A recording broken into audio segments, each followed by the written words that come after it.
National Weather Service Doppler radar indicated a severe thunderstorm capable of tornado 4 miles south of Island Lake, or 37 miles west of Bemidji, moving to the northeast at 38 miles per hour.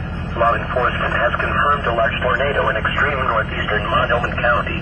The tornado will be near Pine Bend at 4:20 p.m., Ebro at 4:25 p.m., Bagley at 4:35 p.m., Leonard at 4:50 p.m.